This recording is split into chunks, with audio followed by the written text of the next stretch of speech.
Now, when I first heard about all of this during a university economics class, I was shocked at the realization that most people living in the Western world have been unknowingly or knowingly paying into what seemed like an insolvent Ponzi scheme. What is going on, everyone, and welcome back to A Baking Analyst, self-help through the lens of finance, economics, and some say crypto. Now, if you're interested in this kind of content where we use finance bro language to address and break down real-world relatable problems, then you're going to want to stay tuned and subscribe to this channel so you do not miss any future upload. With that out of the way, let's jump right into today's video, where we're going to be talking about why you're probably going to retire later than you think. More importantly, at the end of this video, we're also going to cover some potential solutions to all of this and how you may bring that forward. Before we talk about the juicy stuff, we need to first understand how a Ponzi scheme actually works. Essentially, the scam in a Ponzi scheme lies in the fact that there is no underlying investment, and the returns that are originally promised to the earlier investors are funded by the contributions of later investors. Keep this in mind because we'll come back to this in just a bit. Now we're going to answer the all-important question of why the average person is likely going to retire later than you think, and this lies in the pension system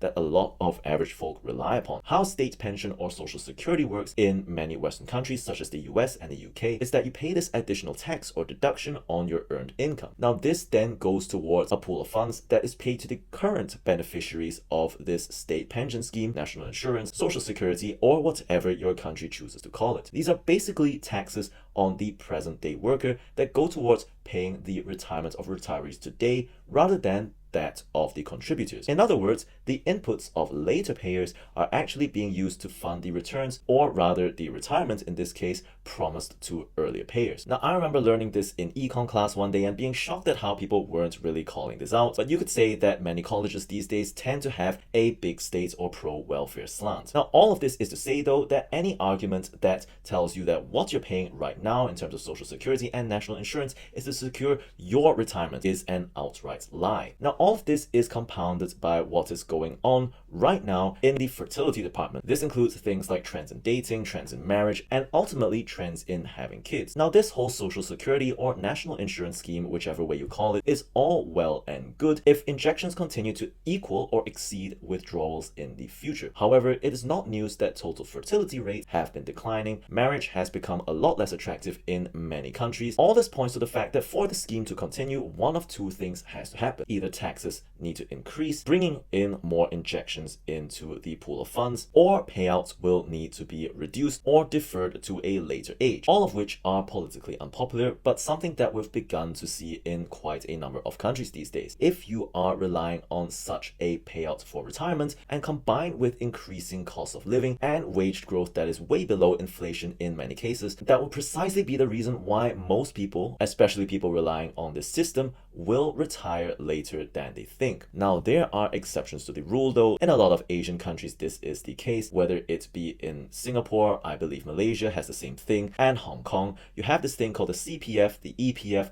or the MPF. Basically, all of these are mandatory defined contribution pension schemes that are run by the state. Essentially, what this means is that funds that are deposited into your Provident Fund account will be yours to use after it has been invested somewhere else and generated a return. But if you do not live in any of these countries that practice this, what is the solution to all of this? Well, in economics class, we also learned that there are two ways of insuring yourself against, well, the lack of funds in retirement. You could either rely on insurance purchased from elsewhere, in this case supposedly afforded you by the state in the form of social security payout, which is something that is looking increasingly likely to be insolvent at this point, or you could opt for self-insurance, which basically means saving up enough to exercise the option of retirement. In a future video, I will be going through how I am setting this up and how it actually may cost less than you think, especially if you're open to moving to a lower cost of living location. So do stay tuned for that if you're interested. What do you think? Does this fit with your own preconceptions?